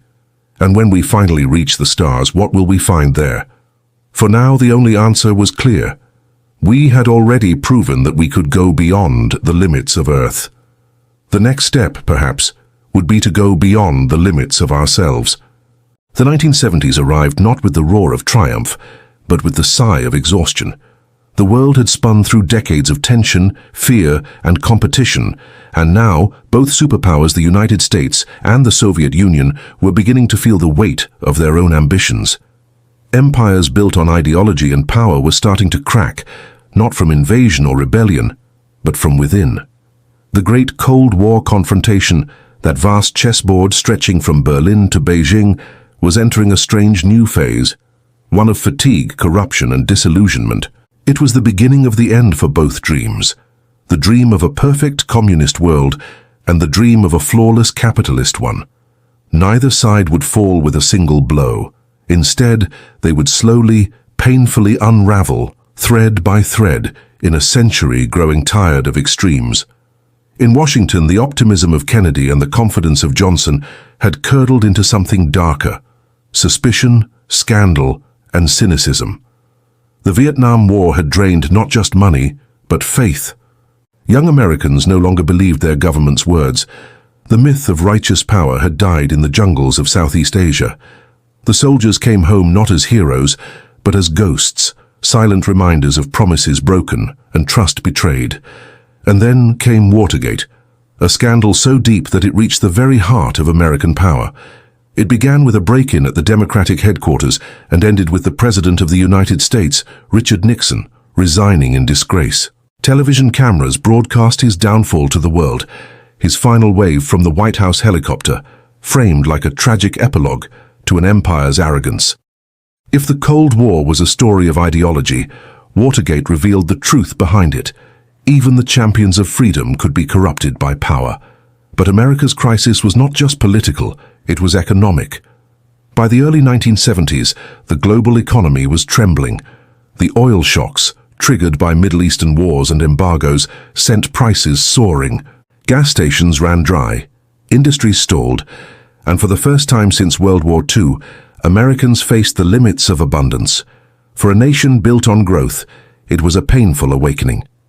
Meanwhile, across the Iron Curtain, the Soviet Union was celebrating its own illusion of success.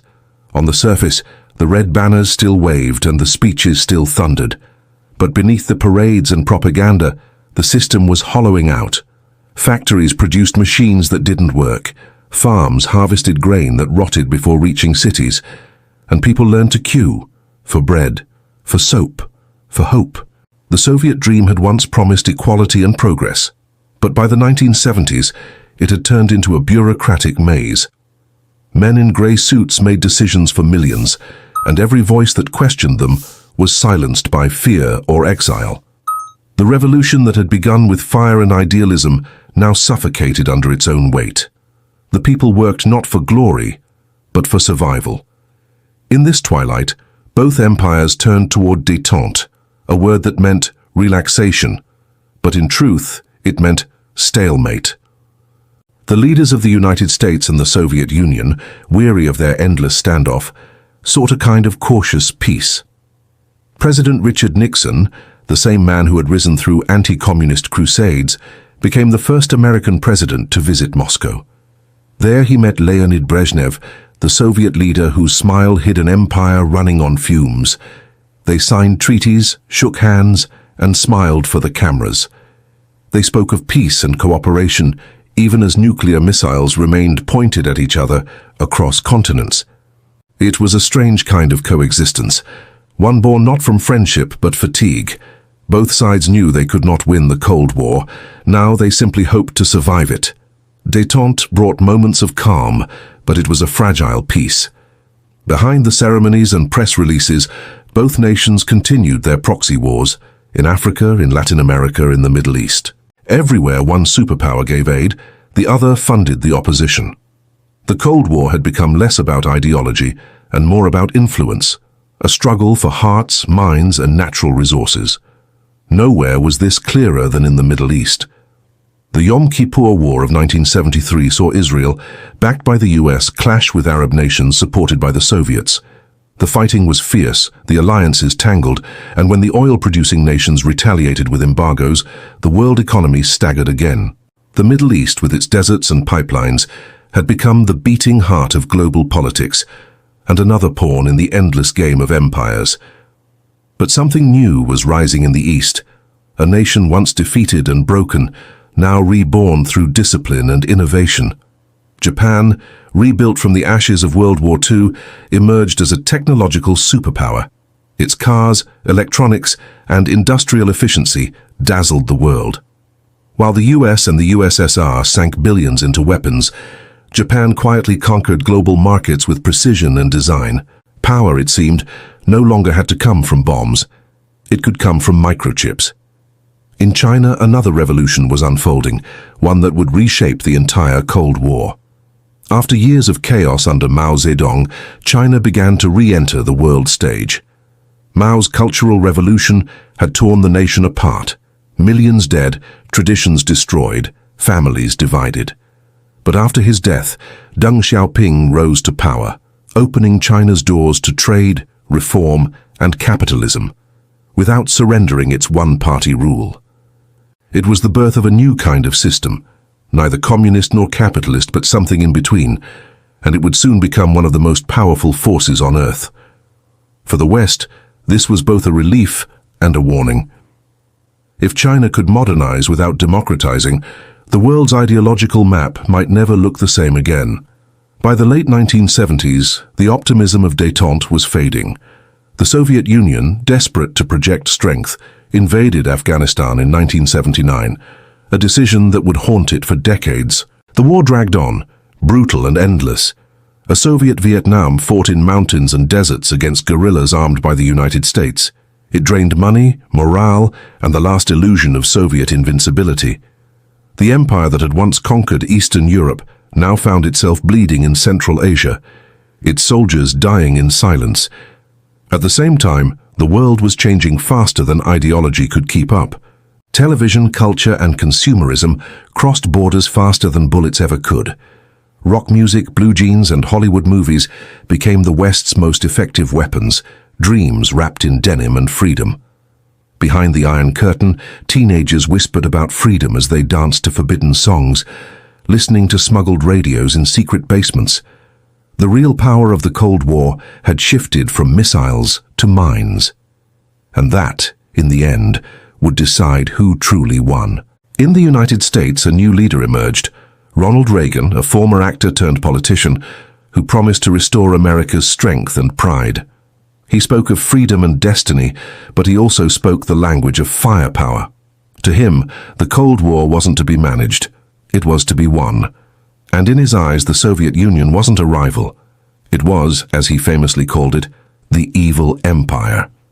The stage was set for one final act, the end game of the Cold War, the moment when the old world would fall and a new one would rise. But neither side yet understood what that ending would cost, or what it would mean. For decades, The Cold War had been a frozen conflict, a balance of terror. But by the dawn of the 1980s, that balance was breaking. Technology, economy, and ideology were colliding in ways no one could control. And from that collision, a new world order was about to be born, one not built by armies or missiles, but by ideas. The old empires, proud, scarred, and stubborn, were about to face the one enemy they could never defeat. Not each other, but time itself. The 1980s were a time of bold promises and daring visions, where the world seemed to teeter between renewal and collapse. In Washington, the new president, Ronald Reagan, stood at the helm of a nation eager to reclaim its pride and its place at the top of the global order. His inauguration in 1981 was a moment of stark contrast. As he took the oath of office, Americans were gripped by economic stagnation, high inflation, and a sense of powerlessness that came from years of struggle. But Reagan was different. He was a man of conviction and optimism, offering a new hope for the American spirit. His vision was clear. America was not only going to survive the Cold War, it was going to win it. Reagan's ideology was born from both the lessons of history and the optimism of post-World War II American exceptionalism. His speeches were laced with phrases that conjured images of past glories. "We are a city on a hill," he often said, invoking the sense of divine destiny and American superiority. For Reagan, the Cold War wasn't simply a political conflict. It was a moral battle between the forces of good and evil. To him, the Soviet Union was the embodiment of tyranny, repression, and injustice. He was determined to put an end to it, once and for all. But Reagan's approach was far from conventional. He believed in outspending, outsmarting, and outlasting the Soviet Union, a strategy that would rely heavily on military might, strategic diplomacy, and the psychological warfare of the arms race. Under Reagan, America's defense budget ballooned, with the military being rebuilt in ways that echoed the strongest periods of post-war American dominance. Yet, in addition to strengthening the US military, Reagan introduced one of the most ambitious and controversial ideas the world had ever seen: the Strategic Defense Initiative, SDI. The SDI, colloquially known as Star Wars, was a dream, a technological fantasy that would defend the US from nuclear missile attacks using lasers, satellites, and futuristic technology. It promised to protect American cities from a Soviet missile strike with a system that could intercept and destroy missiles in space.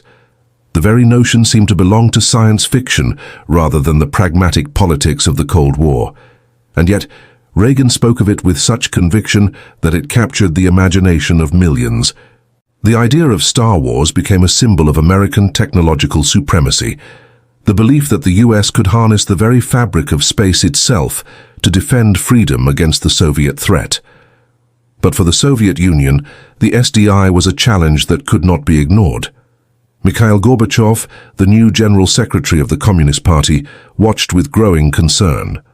Gorbachev, who had inherited the leadership of the Soviet Union in 1985, understood that the arms race had become a drain on Soviet resources. The Soviet economy was sluggish, burdened by the inefficiencies of its centralized command system, and the Cold War was proving to be too expensive to maintain indefinitely. While Reagan's bold military build-up made headlines, it was the potential of SDI, the dream of creating a missile defense system that could neutralize the Soviet nuclear arsenal, that truly shook Gorbachev's confidence in the survival of his empire. The battle in space was no longer just about exploration. It was about domination. If the United States could build a shield, a defense system that made nuclear weapons obsolete, then the balance of power would shift dramatically. For the Soviets, who had spent decades building their nuclear arsenal to counterbalance America's, the prospect of an impenetrable defense system was a direct challenge to their strength. Behind the scenes, Gorbachev was already beginning to realize that a new approach was needed. The Soviet Union had been entrenched in a decades-long arms race, but the costs were becoming insurmountable. In his bid for reform, he introduced policies that would become the foundation of a new Soviet philosophy: glasnost, openness, and perestroika, restructuring. Gorbachev's goals were clear: to reform the Soviet system, open up to the world, and reduce the tensions that had defined the Cold War for so long. Yet, The Cold War didn't end overnight. On both sides, the rhetoric and the weapons kept the pressure high. America, with Reagan's unwavering stance, continued to confront the Soviet Union, and the West remained wary of Soviet expansion, particularly in the regions of Africa, Afghanistan, and Latin America, where the superpowers waged their proxy wars. But in these confrontations, both sides began to tire.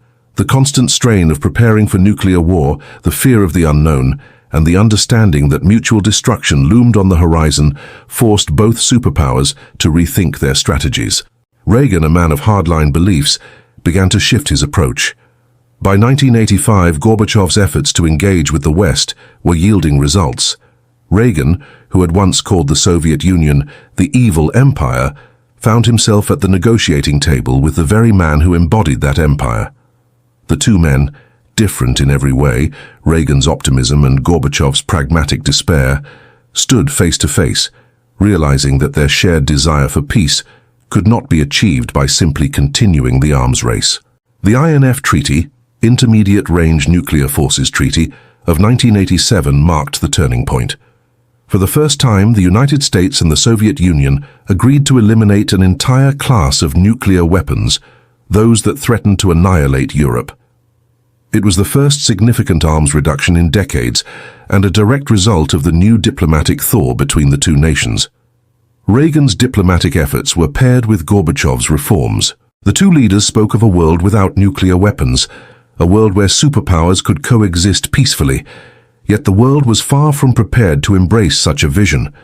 The Cold War had seeped so deeply into the psyche of the global order that no one could truly imagine a world without the constant backdrop of tension and competition. And even as the two powers began to reconcile, the world's gaze shifted to new questions, not of nuclear war, but of what would come after the Cold War ended. Reagan's presidency marked the peak of America's global confidence, but it also marked the beginning of the end for the Soviet Union.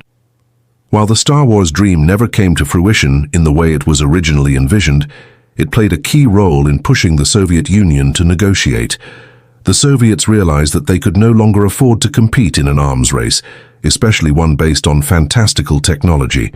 The Soviet leadership began to realize that they needed to rethink their entire strategy, to open up their society, reduce their military expenditures, and engage in diplomacy with the West. As Reagan stepped down in 1989, the Cold War entered its final phase. The Berlin Wall, which had stood for decades as a symbol of division, began to crack. In East Germany, Hungary, and Poland, the winds of change began to blow, and the people who had lived under the shadow of the wall started to tear it down piece by piece. By the time Reagan's successor, George H.W. Bush, took office, the world was no longer divided by ideology alone. The Soviet Union had lost the will to fight, and the global order had begun to shift once again. The Cold War was ending, and with it, the vision of the future was changing. The nuclear shadow that had hung over the world for decades was slowly lifting, replaced by new concerns and new questions about how humanity would move forward. For many, the 1980s had been a time of fear but also of hope.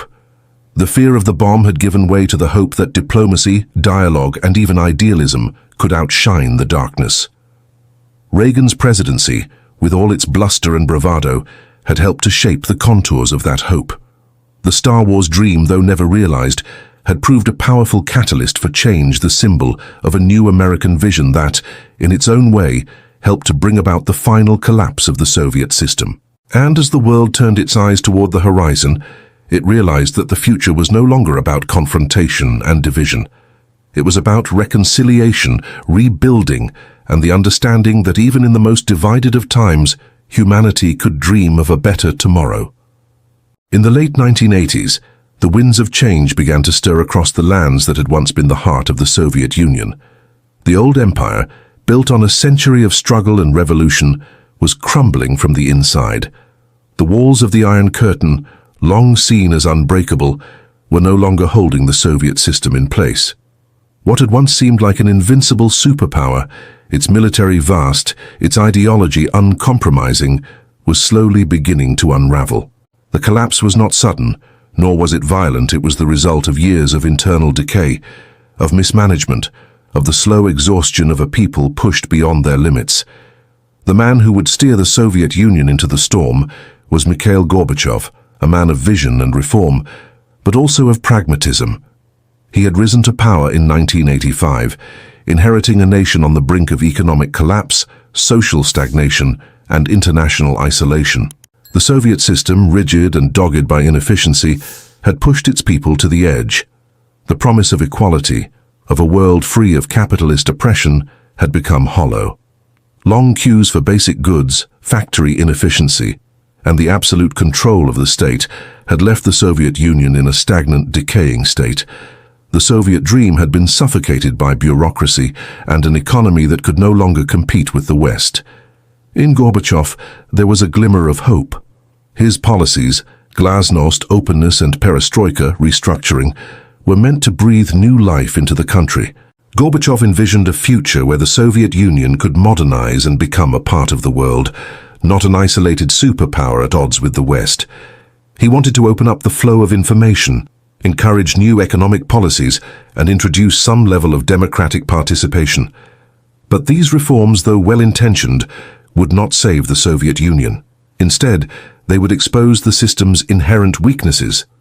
The most immediate effect of glasnost was a flood of information. For decades, the Soviet people had been denied the truth about their government, their economy, and their history. Now, newspapers and television began to expose the corruption, the failures, and the truths that had been hidden for so long. The floodgates opened, and the Soviet people who had long lived in fear and silence now found their voices. In cities across the Soviet Union, debates erupted, discussions flourished, and the long-suppressed demand for reform turned into a torrent. In the Baltic states, Latvia, Lithuania, and Estonia, nationalism, long buried under the weight of Soviet rule, began to stir. In Poland, the Solidarity movement, led by Lech Wałęsa, had already been challenging Soviet control for years, and now it found new energy. The oppressive grip of the Soviet Union, once iron-fisted, began to feel fragile. The Warsaw Pact countries, once locked in place by Soviet tanks, began to inch away, seeking more autonomy and independence. Yet, the most significant change of all came in East Germany. In 1989, the Berlin Wall, the ultimate symbol of the Cold War and of the division between East and West, began to crack. It wasn't one single event, but a series of small sparks, protests, calls for reform, cracks in the East German leadership. The people, for the first time in decades, began to believe that the wall could fall, that the divide could end, and that they could finally be free. November 9th, 1989. The world watched as the Berlin Wall came down. It was a moment of triumph, but also of disbelief. For those who had lived through the Cold War, who had spent years staring at the wall from both sides, it was as if the earth itself had shifted. East Berliners surged through the checkpoints, breaking down the physical barrier between East and West, as if the wall that had held them for so long could simply be erased in a night. This was not just the fall of a wall, it was the collapse of an empire. The symbol of Soviet control, the Berlin Wall, had crumbled, but so too had the Soviet Union's power. The revolution was not confined to the streets of Berlin. It spread to every corner of the Eastern Bloc. Poland had already seen its first signs of rebellion with Solidarity's rise. Hungary opened its borders, allowing thousands of East Germans to escape to the West. The Czech Republic held its own protests, demanding a democratic government. The Baltic states declared their independence, and Romania's Ceausescu, one of the most brutal dictators of the Eastern Bloc, was toppled in a violent uprising. Across the Soviet Union, from Georgia to Ukraine, people began to ask for more, and Gorbachev, weakened by his own reforms, could not stop them. In the heart of it all was Gorbachev's internal struggle. The Soviet Union, once a bastion of power, was now a disintegrating force. Gorbachev had opened the doors to change, but change came faster than he could control. The Communist Party was splintering, the economy was collapsing, and nationalist movements surged. Gorbachev had hoped that by giving people more freedom and autonomy, the Soviet Union would survive. But instead it fractured under the weight of its own contradictions. By 1991, the collapse was inevitable. Boris Yeltsin, the president of Russia, led a revolution of his own. He stood defiantly against the old guard, promising reforms and a new direction for Russia. The hardliners within the Communist Party, fearing the loss of their power, attempted a coup, but it was too late. The people, no longer afraid, took to the streets. Yeltsin climbed onto a tank outside the Russian parliament and declared victory, signaling the final nail in the Soviet coffin. By December 26, 1991, the Soviet Union ceased to exist.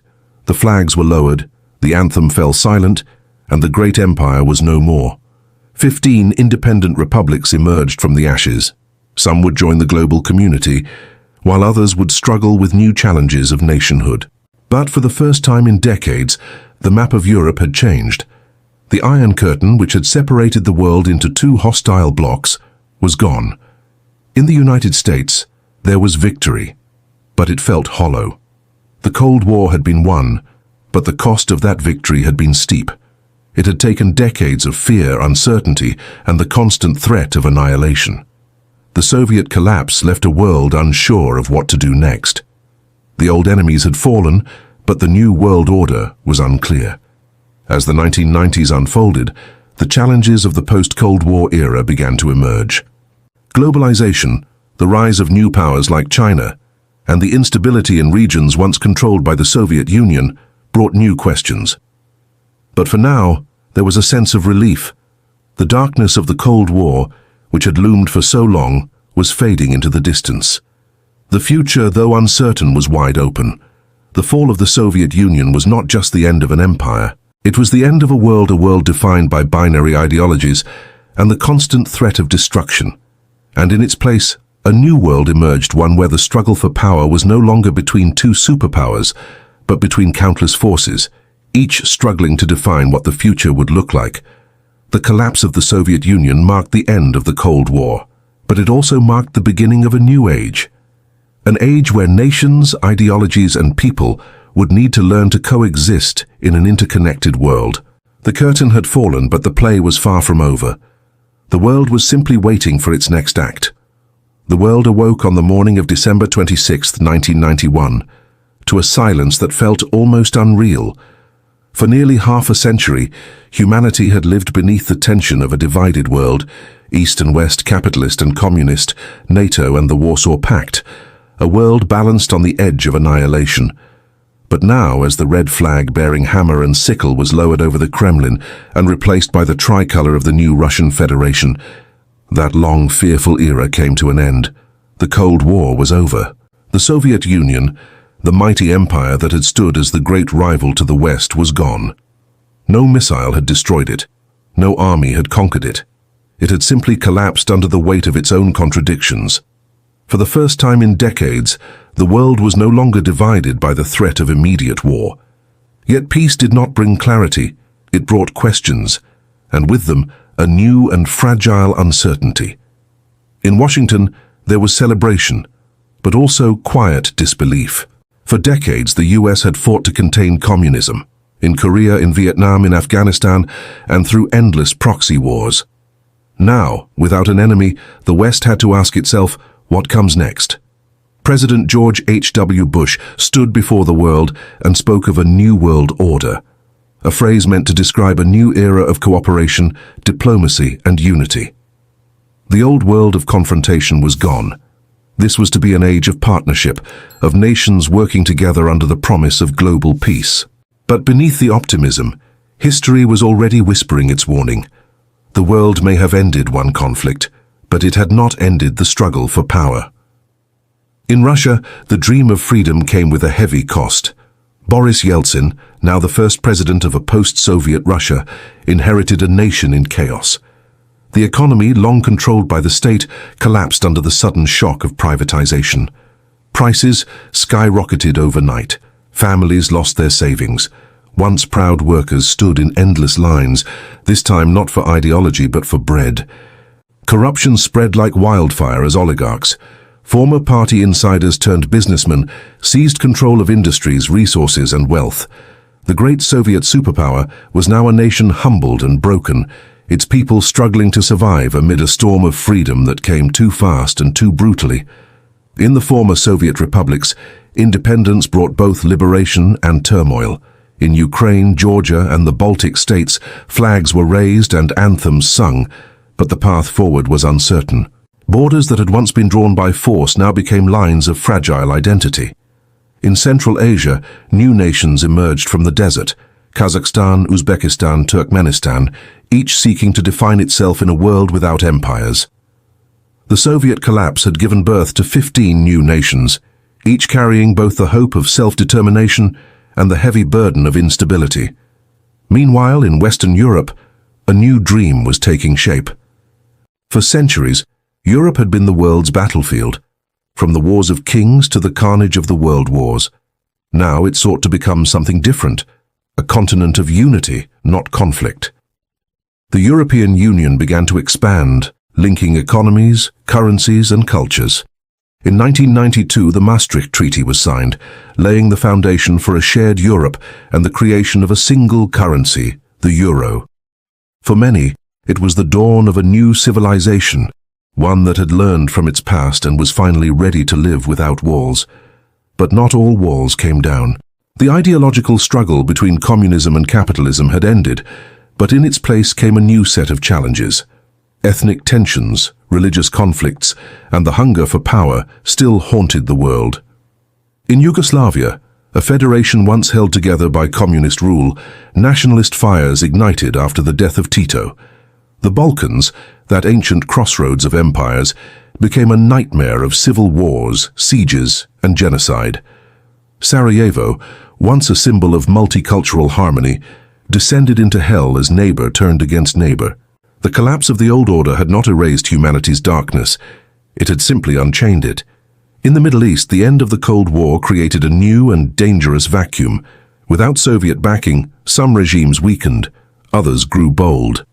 When Saddam Hussein invaded Kuwait in 1990, believing the world too fractured to stop him, the United States led a global coalition to drive him out in the Gulf War. Televised for the world to see, it was the first war of the new age, fought with satellites, guided missiles, and 24-hour news coverage.